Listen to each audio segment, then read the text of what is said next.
মুভির শুরুতেই আমরা দেখি একটা রহস্যময় রোগ হঠাৎ করে সারা বিশ্বে ছড়িয়ে পড়ে।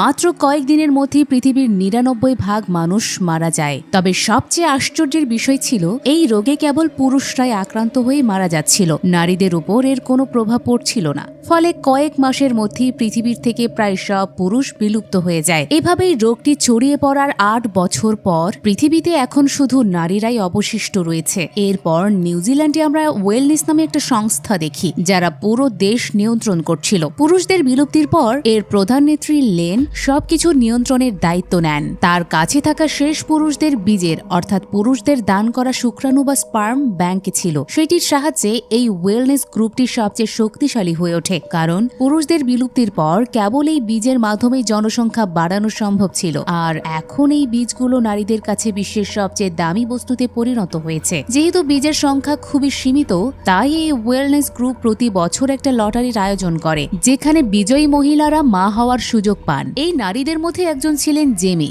যার স্বামী এবং ছেলে দুজনেই ৮ বছর আগে সেই রোগে মারা গিয়েছিল। তাই সে এখন যত তাড়াতাড়ি সম্ভব একটা সন্তান চেয়েছিল, যাতে তার নিজের কেউ থাকে। সে তার প্রিয় বন্ধু কিমকে অনুরোধ করে যেন তার নাম সুপারিশ করে, কারণ কিম সেই ওয়েলনেস গ্রুপেই কাজ করত এবং সেই গ্রুপের বস লেনের খুব ঘনিষ্ঠ ছিল। একই সময়ে অনেক নারী লেনের এই লটারি ব্যবস্থার উপর অসন্তুষ্ট ছিলেন। তাদের মধ্যে একজন ছিল অ্যালেক্স। আজকে যখন লেন মঞ্চে ভাষণ দিচ্ছিলেন, তখন অ্যালেক্স তার গায়ে কালি ছুরি মারে। এরপর অফিসার কনস্ট্যান্ট তাকে গ্রেফতার করে, কিন্তু থানায় পৌঁছানোর পরপরই তারা একে অপরের সাথে ঘনিষ্ঠ হতে শুরু করে। এখানে আমরা জানতে পারি অ্যালেক্স এবং অফিসার কনস্ট্যান্ট সম্পর্কের মধ্যে আছে। এই পৃথিবীতে এখন কোনো পুরুষ নেই, তাই নারীরা এখন শুধু নারীদের সাথে ঘনিষ্ঠ হতো। এরপর কনস্ট্যান্ট তাকে বুঝিয়ে বলে যে তার লেনের বিরোধিতা করা বন্ধ করা উচিত, কারণ লেনই সেই পুরুষ বীজ ব্যাংকের মালিক এবং তার কারণেই সে সবকিছু নিয়ন্ত্রণ করতে পারছে। তখনই হঠাৎ কনস্ট্যান্ট কারো আসার শব্দ পায়। এরপর দ্রুত অ্যালেক্সকে মারধর করে অজ্ঞান করে দেয়,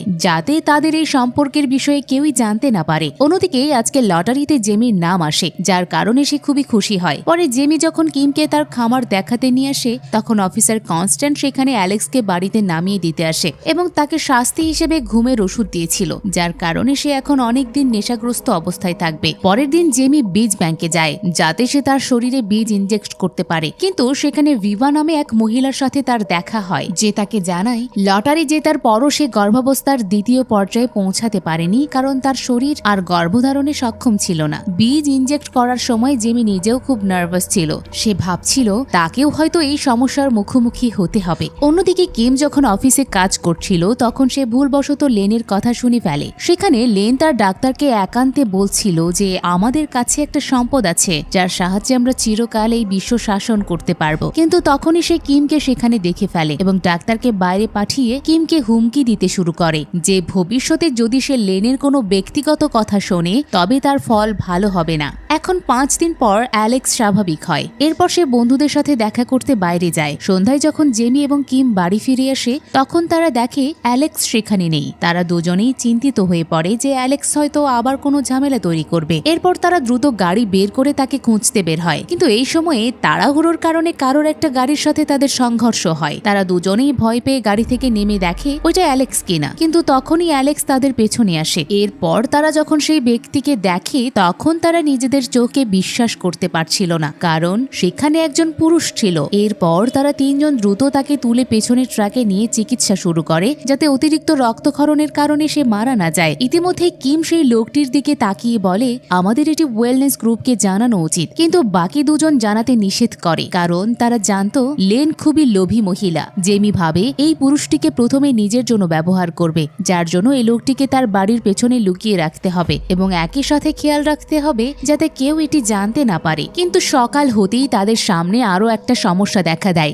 জেমির নাম লটারিতে উঠেছিল, তাই ওয়েলনেস গ্রুপের কিছু লোক তার বাড়ি পরীক্ষা করতে সেখানে আসে যে আসলে সেটি সন্তানের জন্য উপযুক্ত কিনা। জেমি এবং কিম সেই লোকদের সামলাতে শুরু করে। অন্যদিকে অ্যালেক্স একা পেছনে লোকটির উপর নজর রাখছিল, যাতে সে পালিয়ে না যায়। ইতিমধ্যে জেমি এবং কিম তাদের প্রশ্নের উত্তর দিতে শুরু করে। তখনই তারা বাইরে থেকে কিছু শব্দ শুনতে পায়, যা শুনে তারা দুজনেই বলে সম্ভবত এগুলো তাদের পশুদের ডাক। অন্যদিকে সেই পুরুষটির জ্ঞান ফিরে এসেছিল এবং সে দ্রুত উঠে বাইরে পালানোর চেষ্টা করছিল। অ্যালেক্স তাকে থামানোর চেষ্টা করে, কিন্তু লোকটি যখন তার নিয়ন্ত্রণে আসছিল না তখন অ্যালেক্স তাকে মাথায় আঘাত করে অজ্ঞান করতে বাধ্য হয়। ওদিকে ওয়েলনেস গ্রুপের লোকজনও শব্দ শুনে সেখানে আসে, কিন্তু তখন অ্যালেক্স তাদের বলে আমি সেই শব্দগুলো করেছিলাম। এরপর তারা সেখান থেকে চলে যায়। কিছুক্ষণ পর লোকটির জ্ঞান ফেরে। এবার অ্যালেক্স তাকে একটা চেয়ারে বেঁধে রেখেছিল যাতে সে পালানোর চেষ্টা না করে। অ্যালেক্স তাকে জিজ্ঞেস করে তুমি কে? সব পুরুষ তো মারা গেছে, তাহলে তুমি কিভাবে বেঁচে আছো? তখন লোকটি জানায় তার নাম ববি। সে খুবই রাগান্বিত ছিল। সে বলে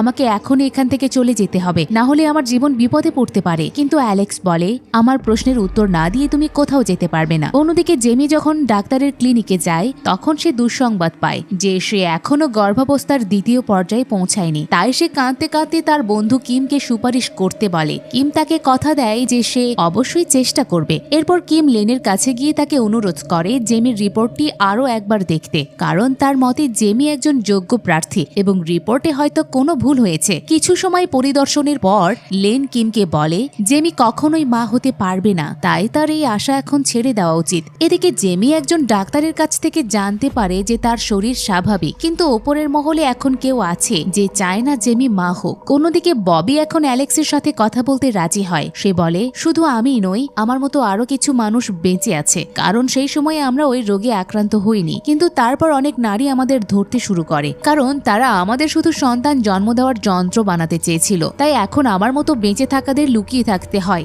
আমাদের মতো পুরুষরা এখন সম্পদের মতো, যাদের বিভিন্ন নারী দল খুঁজে বেড়াচ্ছে। ইতিমধ্যে জেমি চিন্তিত ছিল যে সে আর সন্তান নিতে পারবে না। অ্যালেক্স তার কাছে এসে তাকে সবকিছু জানায় যে ববি এখন কথা বলতে রাজি হয়েছে। এটি শুনে জেমি তার কাছে গিয়ে তার শুক্রাণু দেওয়ার জন্য অনুরোধ করে যাতে সে আবারও সন্তান নেওয়ার চেষ্টা করতে পারে। কিন্তু জেমির আকুতি সত্ত্বেও ববি এতে রাজি হয় না। জেমি দুঃখিত হয়ে বেরিয়ে আসে। তবে তাকে কিছুটা আশ্বস্ত করতে কিম এবার ববির কাছে যায় এবং তাকে ব্ল্যাকমেইল করে একটা কাপে তার শুক্রাণু সংগ্রহ করে নিয়ে আসে। জেমি দ্রুত গিয়ে সেই বীজ নিজের শরীরে ইনজেক্ট করে। অন্যদিকে আমরা একজন হান্টারকে দেখি যে ববিকে খুঁজছিল। এদিকে সকালবেলা কিং আবারও ববির কাছে যায় শুক্রাণু সংগ্রহ করার উদ্দেশ্যে, কিন্তু ববি তখন তাকে বলে তোমরা যদি আমার কাছ থেকে এটাই চাও তবে তোমাদের আমাকে আরো ভালো সেবা করতে হবে। ববি ভালো করে গোসল করার পর কিম তাকে পরার জন্য নতুন জামা দেয়, কিন্তু পৃথিবীতে যেহেতু কোনো পুরুষ ছিল না তাই তাদের কাছে কোনো পুরুষের কাপড়ও নেই। এই জন্য ববিকে মেয়েদের পোশাকই পরতে হয়। এরপর ববি দ্বিতীয়বারের মতো তাদের শুক্রাণু দেয়। এবার অ্যালেক্স ববির কাছে আসে আর তাকে ভালো খাবার দেয়, কারণ সে ববির সাথে বন্ধুত্ব করার চেষ্টা করে। কিন্তু ববি কৌশলে তার বাঁধন খুলে সেখান থেকে পালানোর চেষ্টা করে। তবে পায়ে আঘাত থাকার কারণে সে বেশি দূর যেতে পারে না,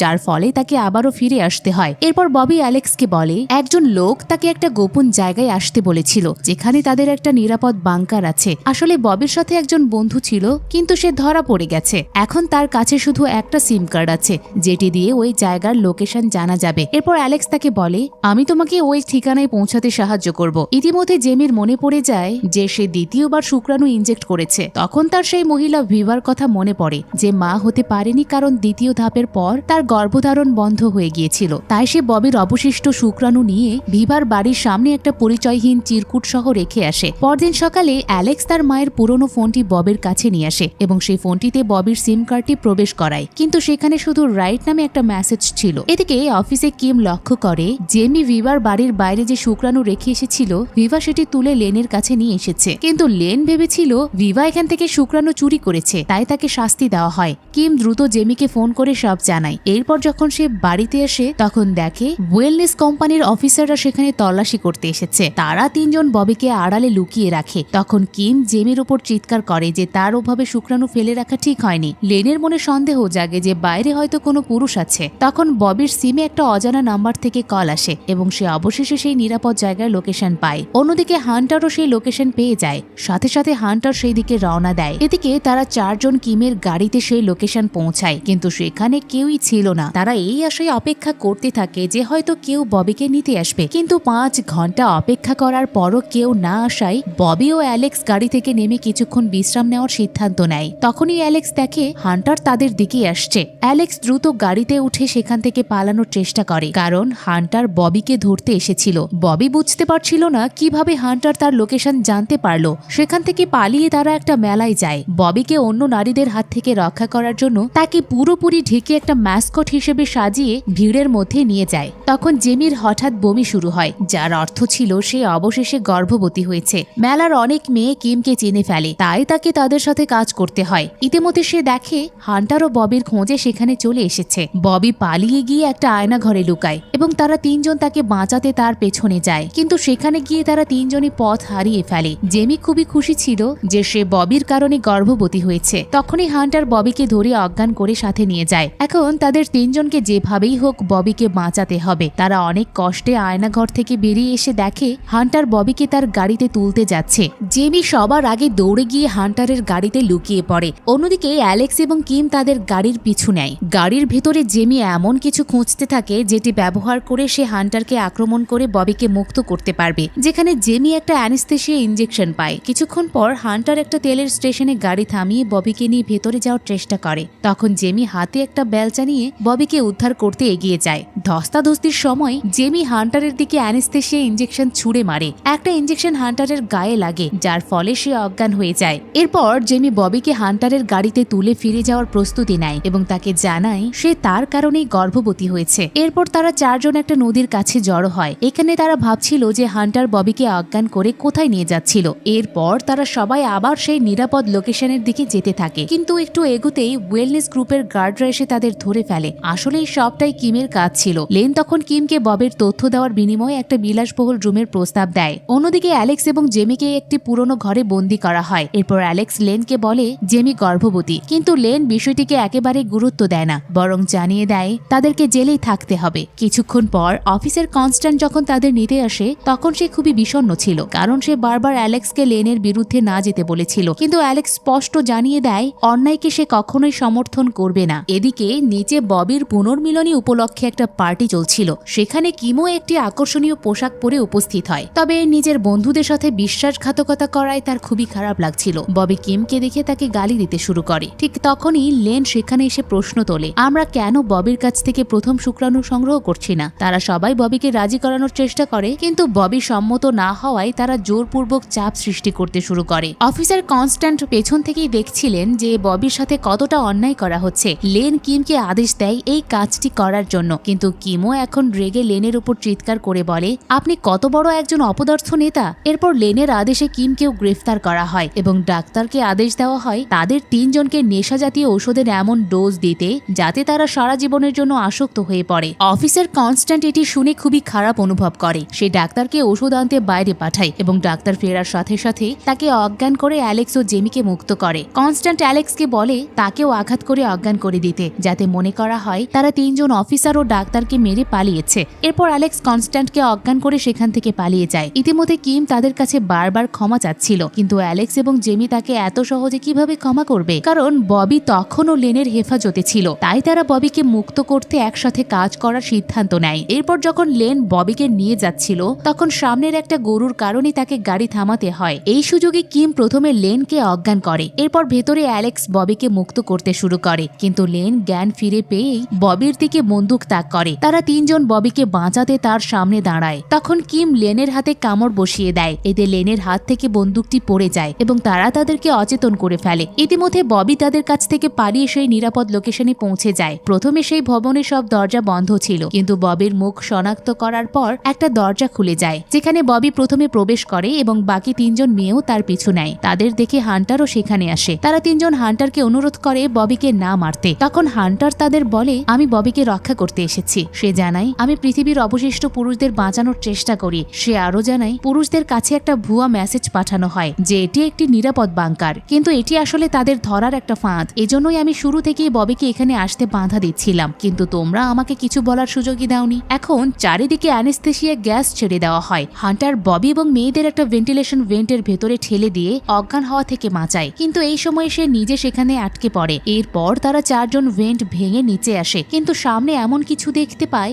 যা দেখে তাদের চোখ বিস্ময়ে বড় হয়ে যায়। সেখানে আরো অনেক পুরুষ ছিল যাদের চেয়ারে বেঁধে রাখা হয়েছে এবং তাদের শরীর থেকে শুক্রাণু সংগ্রহ করা হচ্ছিল। ঠিক তখনই লেন তার সেই ডাক্তারকে সঙ্গে নিয়ে সামনে এসে জানায়, এইটাই আসলে আমার মূল ঘাঁটি। লেন তাদের উদ্দেশ্য করে বলে, তোমরা কি ভাবছিলে এই শুক্রাণু ব্যাংক এতদিন ধরে কিভাবে পরিচালিত হয়ে আসছে? আর ববি যে নিরাপদ লোকেশনের মেসেজ পেয়েছিল সেটাও ছিল একটা ফাঁদ, যাতে অবশিষ্ট পুরুষরা নিজে থেকে আমাদের জালে ধরা দেয়। এই কারণেই বাইরের পৃথিবী কখনোই জানতে পারবে না কিছু পুরুষ এই রোগ থেকে বেঁচে ফিরে ফিরেছে। তখন তাদের সামনে আরো একজন পুরুষ আসে, যে আর অন্য কেউ নয়, জেমির স্বামী জ্যাকসন, যে 8 বছর আগে মারা গিয়েছিল। ববি তাকে দেখে বলে, এই সেই জ্যাকসন যে পুরুষদের এখানে ডাকছিল। মানে সে লেনের সাথেই হাত মিলিয়ে এই কাজ করছে। তারা দুজন মিলে পুরুষদের শুক্রাণুর মাধ্যমে সবকিছু নিয়ন্ত্রণ করছে। এরপর লেনের আদেশে ববিকেও ধরে অন্য পুরুষদের সাথে বেঁধে রাখা হয়। অন্যদিকে ওই 3 মেয়ে বুঝতে পারছিল না আসলে কি ঘটছে। এখন প্রশ্ন হলো, জেমির স্বামী জ্যাকসন কেন এসব করলো? কেনই বা সে গত 8 বছর ধরে গোপনে লেনকে সাহায্য করে আসছিল? আর এরপর কি ঘটবে তা আমরা এই সিরিজের দ্বিতীয় সিজনেই জানতে পারবো। এই ভিডিওতে 100টি কমেন্ট পূর্ণ হলেই খুব শীঘ্রই আমরা দ্বিতীয় অংশ নিয়ে হাজির হব। ভিডিওটি ভালো লাগলে অবশ্যই একটা লাইক দিও এবং চ্যানেলটি সাবস্ক্রাইব করে পাশে থাকা বেল আইকনটি অন করে রাখো, যাতে নতুন ভিডিও সবার আগে দেখতে পাও।